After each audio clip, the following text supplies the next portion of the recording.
hopefully it's ready for the show tomorrow. I have brake lights and tail lights, and that's just about it, right? Welcome to Duluth Junction Workshop. I'm Tyler. This is the third episode on the Sonett trunk floor, and in this episode, we're gonna finish it. Did a little bit of work on this trunk last night, so I don't think I'm gonna do anything to put this jack in. It's gonna just be loose for now. I'm probably gonna make a bag for it later. The spare tire has a place to go, so I put this is the stock factory situation of having a bent washer in the bottom. So that's gonna have a tire tie down, or a battery tie down, basically, to go through a lug hole. Over here I got two bent washers that are holding in some battery tie down stuff. So I'm putting two big nuts in here, one on this side, one on this side, and they're gonna diagonally hold that battery in. I do regret not taking welding classes in high school. Alright, this is gonna go like this. Get that on, get that on, take it right down, and I think that'll work. I ended up having to buy a 10-foot straight pipe, so it's a little bit unwieldy.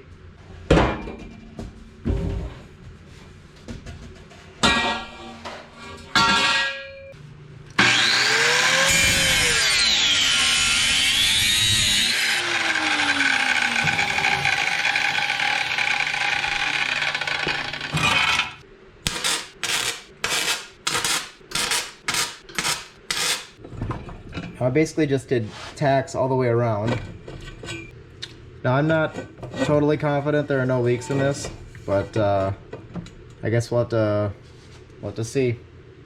Alright, I got my pipe attached up here. I also noticed that this thing probably needs to go on a rotisserie for some rust and gunk repair in the next couple of years, if not sooner. And I got the pipe held up with a jack. Pipe is back here at about the correct height, and I actually got a tip by Peter Carson on which hangers to get for this exhaust. So I will put the part number in the description, but these are from Napa, and they are really cool because they're very low profile. Not happy with the welding on this other one, but I realized I had the settings way off. So now that I realized that, now they're already on. So those will come up like that. I will weld them in, I will cut them off, and this will drop down a little bit as it tensions on the hangers.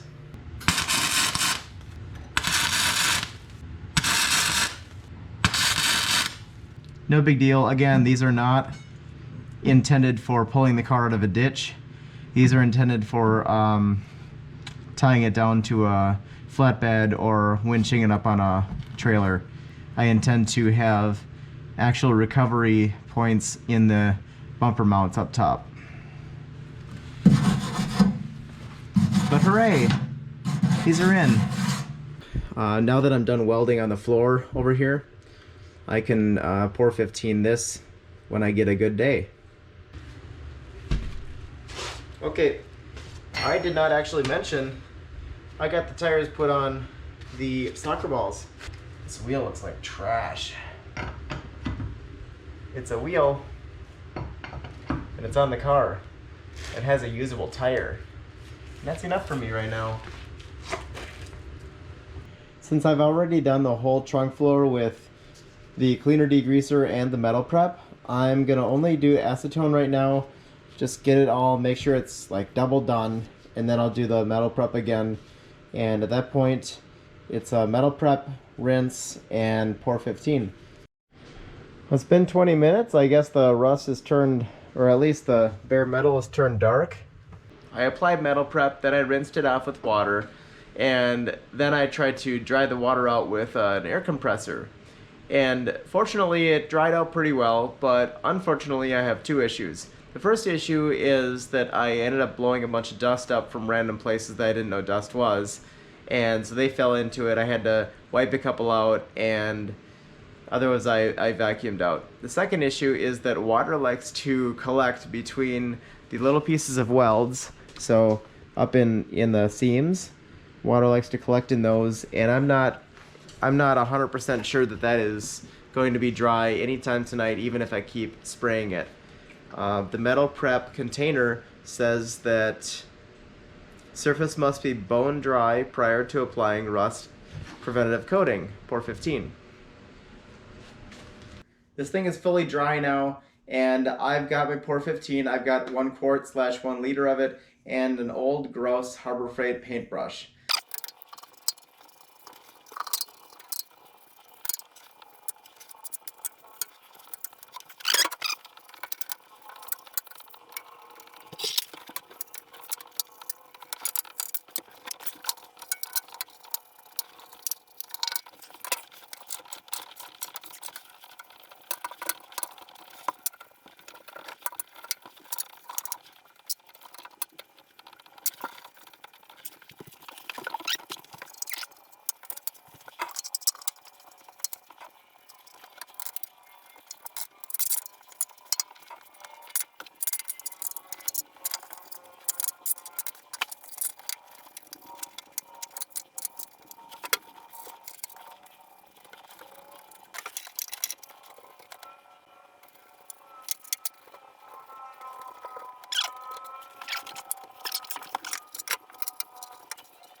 First glance, let's take a look as this stuff starts to dry.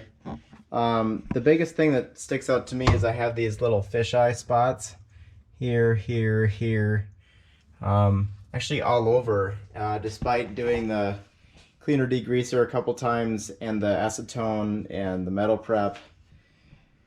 So I don't know, that looks like it could be an issue. I'm here on the weekend. It's time to take a look at the fisheyes that I got and fix them and recoat again to make sure that this trunk is ready to go. I almost forgot to say, one of the other reasons that I could have had oil spots in the trunk is I was trying to accelerate the drying process with the air sprayer thing. Since I oil my die grinder, there could have been some oil in the tip of this that would come through the end of this. I don't know.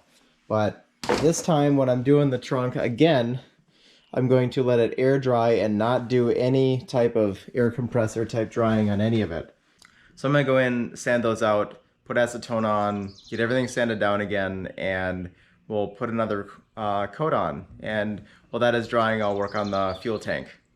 Well, this sucks. I have this stupid Harbor Freight die grinder here. I call it the Zippy Zap. And I've been using this for just this project. I bought it specifically for this project, and now I put 5 drops of oil in every time I use it.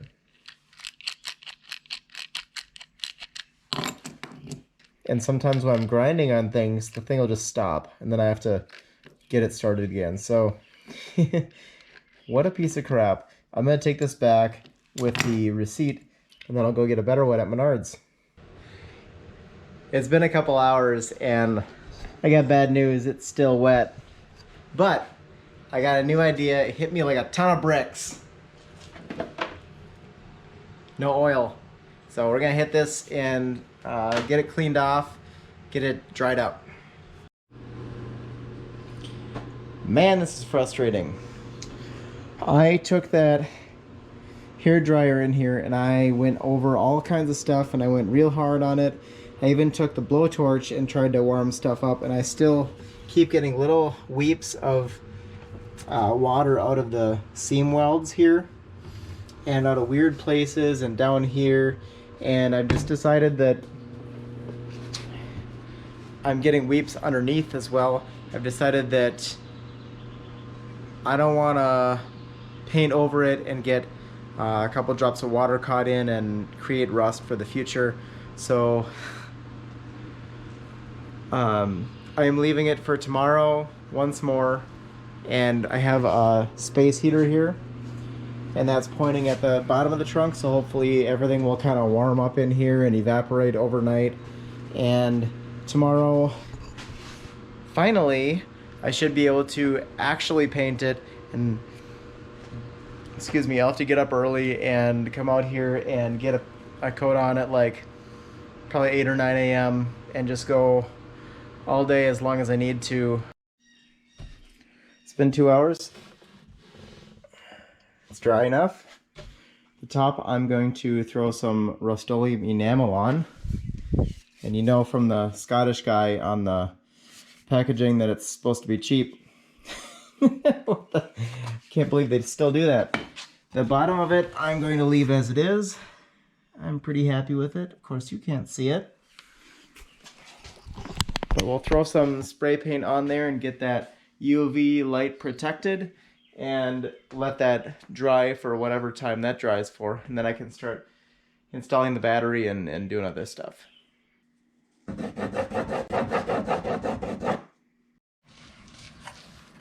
Next I was gonna restore the fuel tank and put that in, but unfortunately it's Saturday, and next Saturday the 22nd is when I have to have this car driving out to the car show in the morning. So I looked through this. Well, I have a KBS fuel tank restoration kit, and that's a 3-part thing, a lot like 415.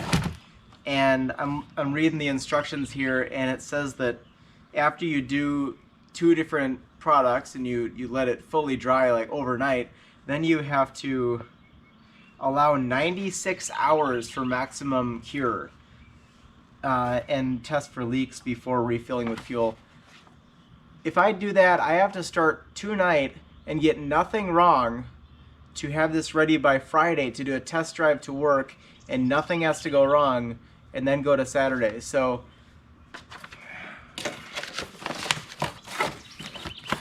it's not going as planned. Let's hope we get this thing to the show. But I'm gonna move on to the engine now. We get an engine here. We got a pile of small fittings here. I have to figure out how these go on there. I took off this huge loop of hose that I had sitting here for the longest time, and it was super ugly. The reason I had the hose there was that hose is supposed to go into this, but the carb didn't have a spacer in it. The reason the carb didn't have a spacer in it was because of the deceleration valve, which I removed, and this is kind of an emissions thing that made the car run a little bit better, but the consensus in a lot of people's minds is that this was not worth the effort to maintain several different vacuum hoses and all the diaphragm in here and all kinds of stuff. So this is going away for now.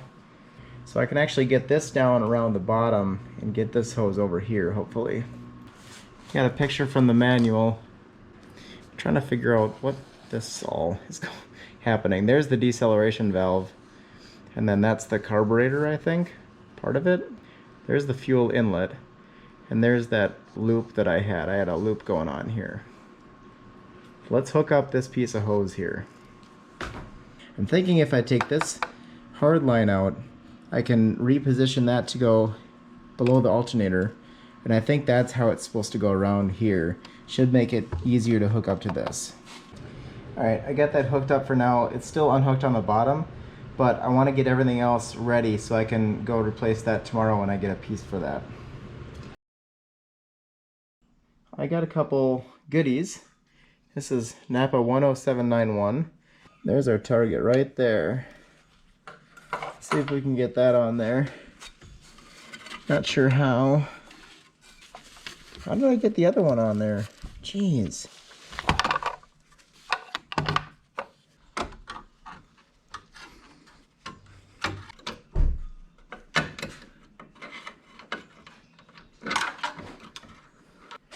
Alright, now this has got to go like this.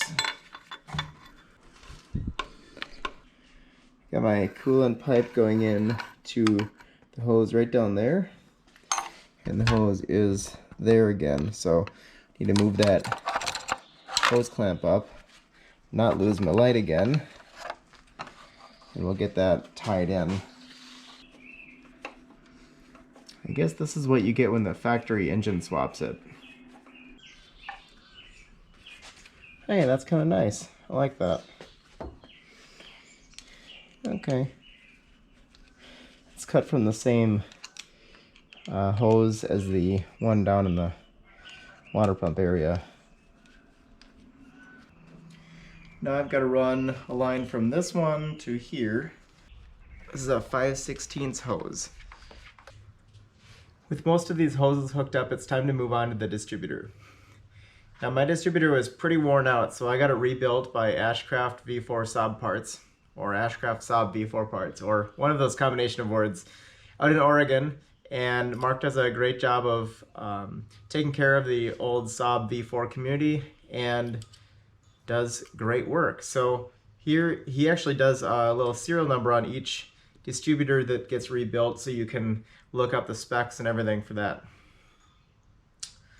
The things they go through, or he goes through, are the 2 bushings in here, puts some new points in if you want, recurves the mechanical advance, puts a new vacuum advance on, cleans it up, kind of the normal stuff.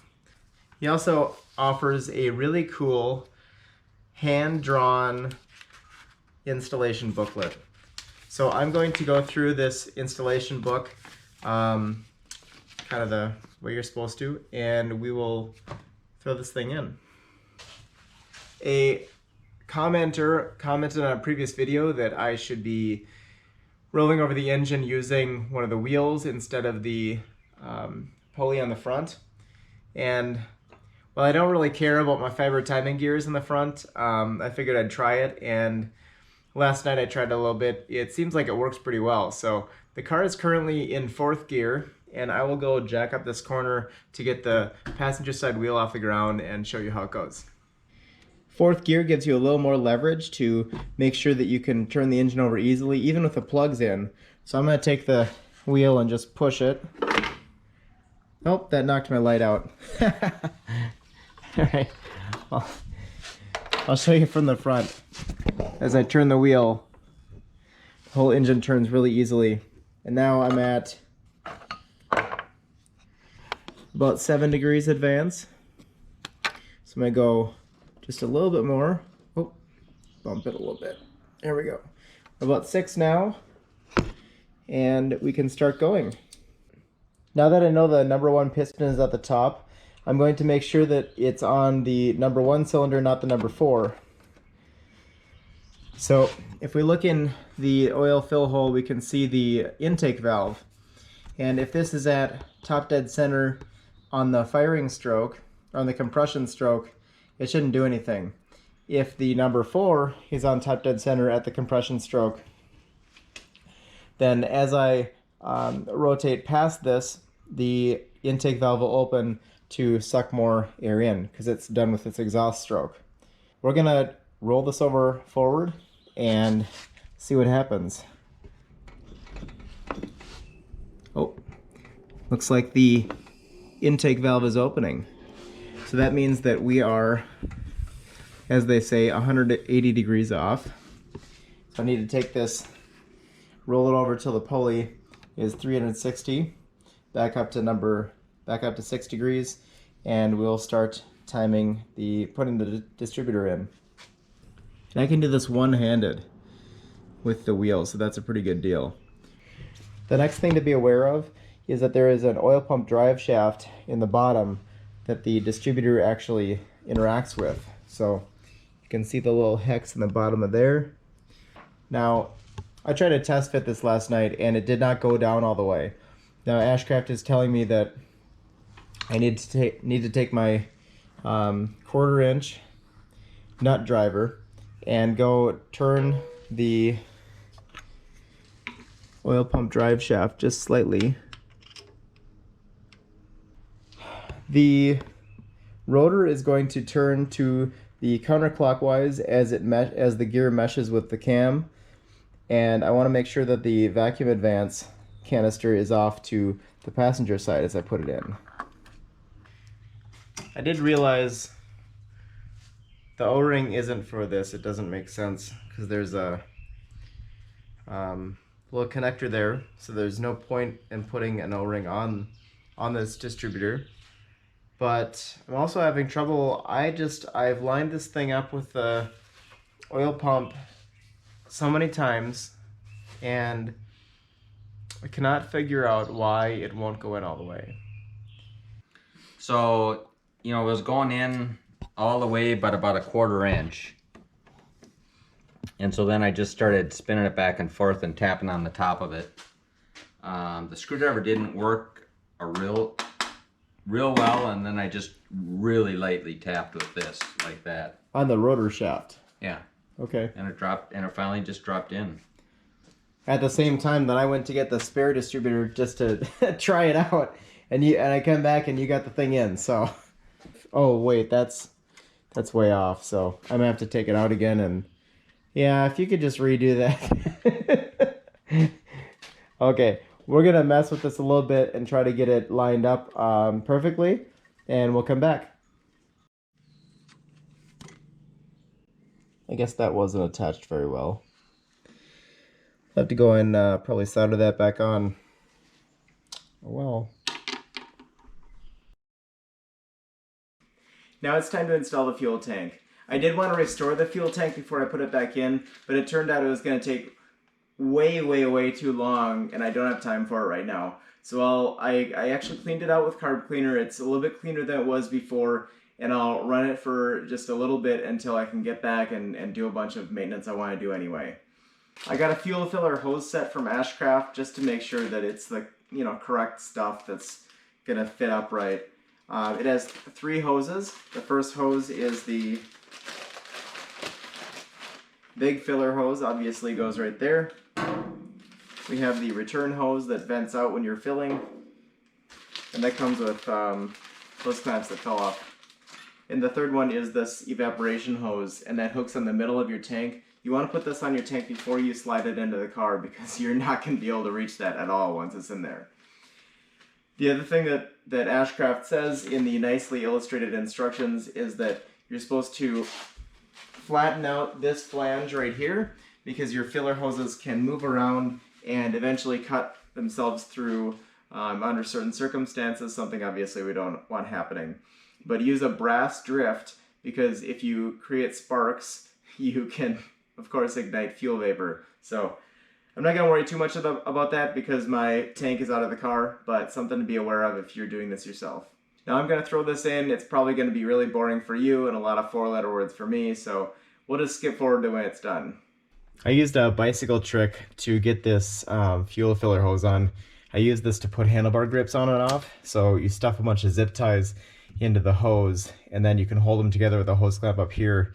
And then I put some Dawn water around here and wiggled it back and forth, and the zip ties tend to help it move a little better. It has less surface pressure on the fuel filler. So got that on, a little bit less swearing this time than without the zip ties, so definitely try that if you're having troubles. This is really a great example of 10 pounds of shit in a 5-pound sack, but I got it in, and these things are really tight, and I think we're all set. Here's a shot of the hoses over here. Hooray! Dirty vinyl. So I learned about this stuff called D-germ a while ago. It was actually on a Junkyard Digs episode. Works pretty well. So you can see on the right side I cleaned it with D-germ, and on the left side is nothing. We got the apron clamp put on, hooked up the fuel line in the fuel tank. We fixed up a little issue on the condenser with the line falling off. That's because I told Ashcraft not to replace the Poinson condenser. I wanted to use my own. So that's my issue. And then what else we do? Pretty much just hooked everything up a little bit. Got no radiator, so I'm gonna take this outside, fire it up, take it outside. It's got an exhaust now, and we'll try to spin it around in the driveway. So let's fill it with fuel. Oh hey, that actually works.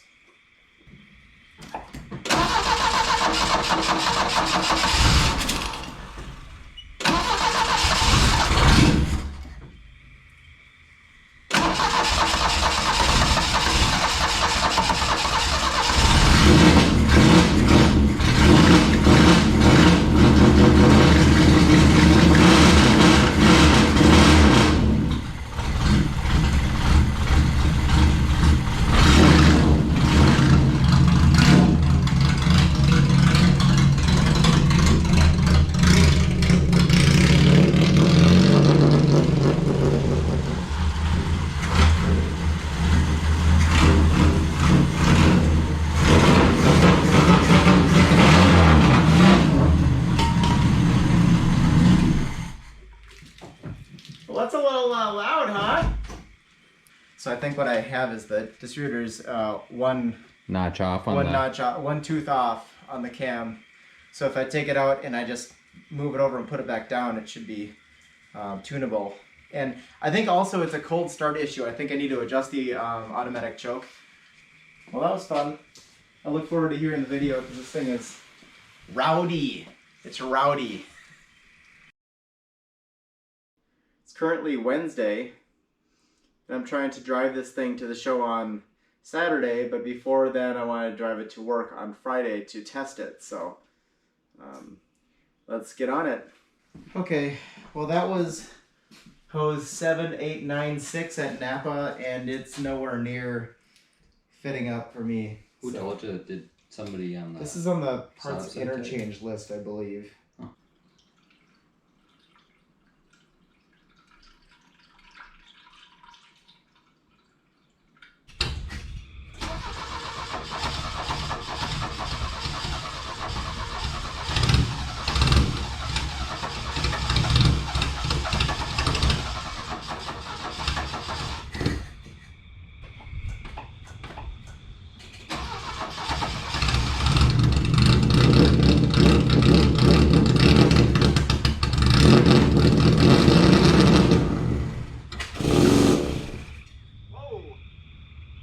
So this absolute clown of a car is having a weird issue now with the automatic choke, which people have said is kind of sketchy. So if we shut the choke and throw starting fluid in it, it works. But once the choke kind of vibrates itself open, then the car wants to die all the time and won't restart. Let's try adjusting it to the other way and see if that helps it start better. I should mention when I put everything together this time, I did check the points gap, and the points gap was good within spec.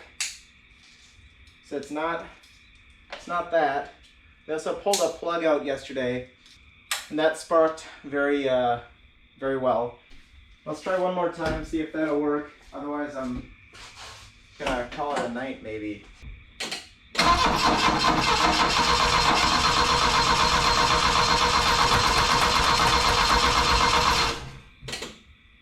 So this happened.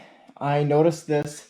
Normally this linkage is on the passenger side, and when you push the throttle, this comes up, right?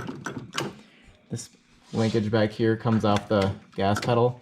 So that's still operating the throttle, but check this out. When you operate it, the linkage hits the valve cover. So I think when we first started to start this up after adjusting the float bowl, I forgot to put this little clip on here. So I think the throttle linkage I know popped out, and that's why we couldn't get started the first time. But I put the linkage back on and didn't realize that this one's sideways.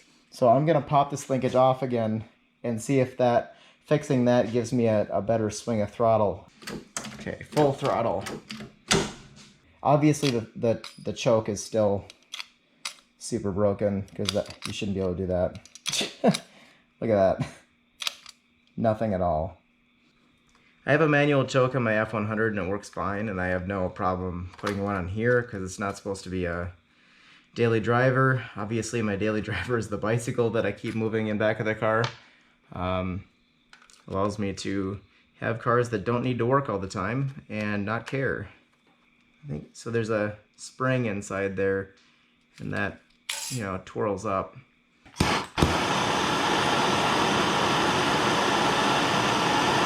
So we know when we look at the spiral, it turns clockwise when it gets warm. And when we turn this and we open it, that turns counterclockwise, which from this side would be clockwise. Okay. So if we know we want it to stay this way, then I should put it on the top notch there and see if that'll work.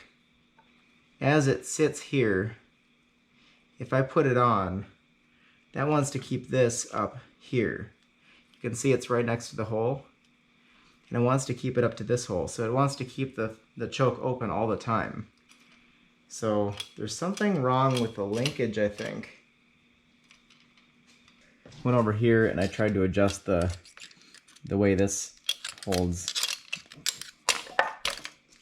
I don't like it. So what I'm going to do is try to replicate what it says to do in the manual. And by the way, that's my carburetor type.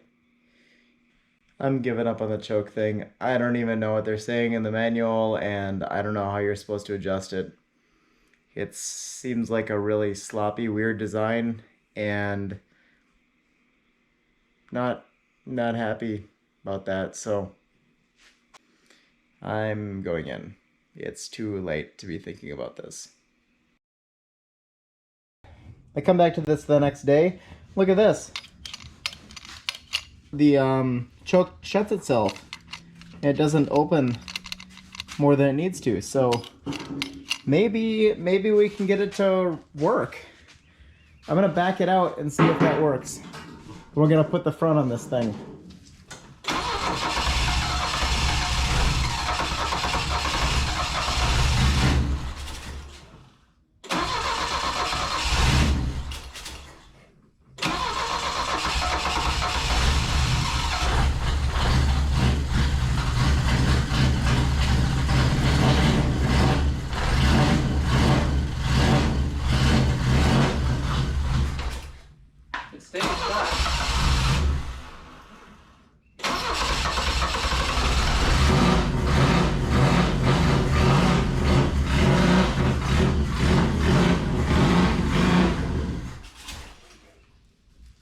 She's really smoking.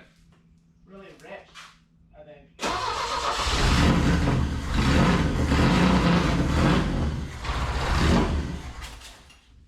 Let's just let it warm up a little bit.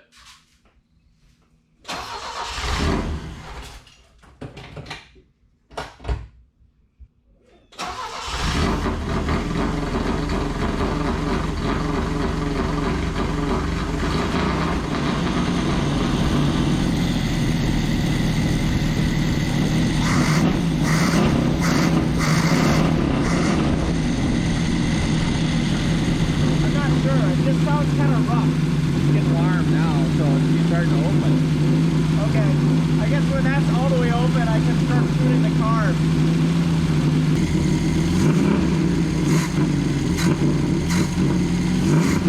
Close. No, way off.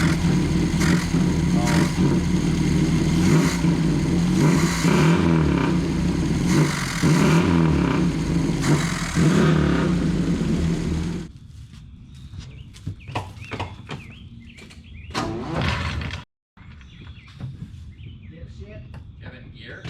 Yeah. Move it back.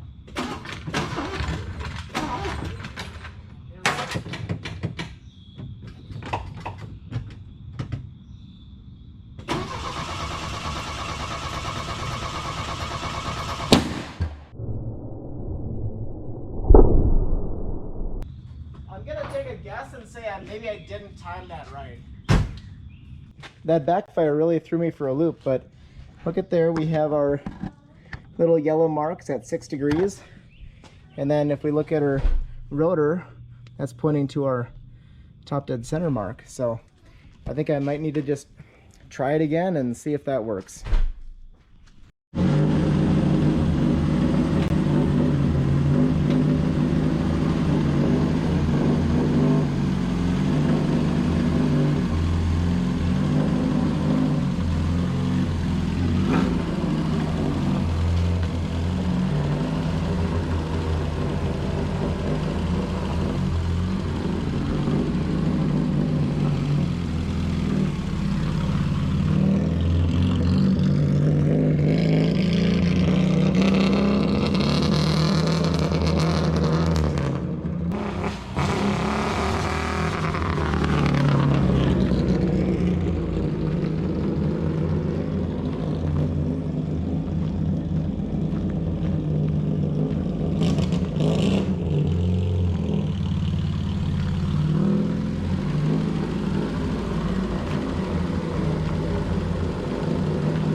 How's it going?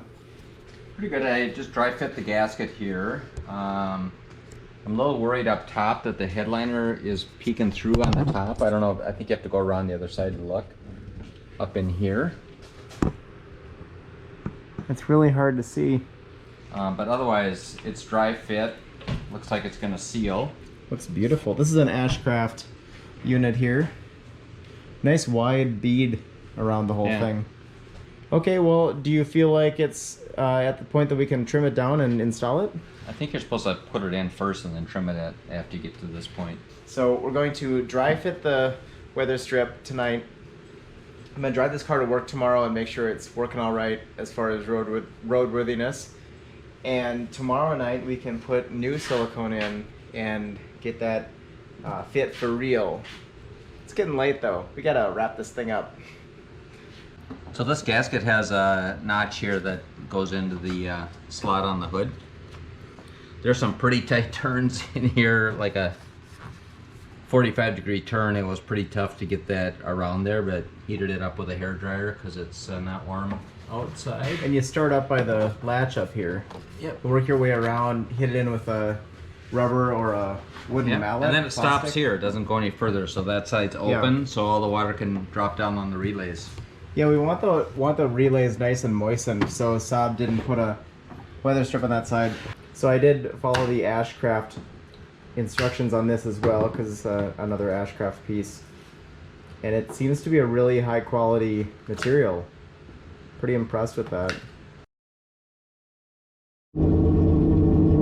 Friday morning, it's running a little bit weird, cutting out on just regular throttle, so we're gonna take it into the gas station, get some gas, and see how it goes.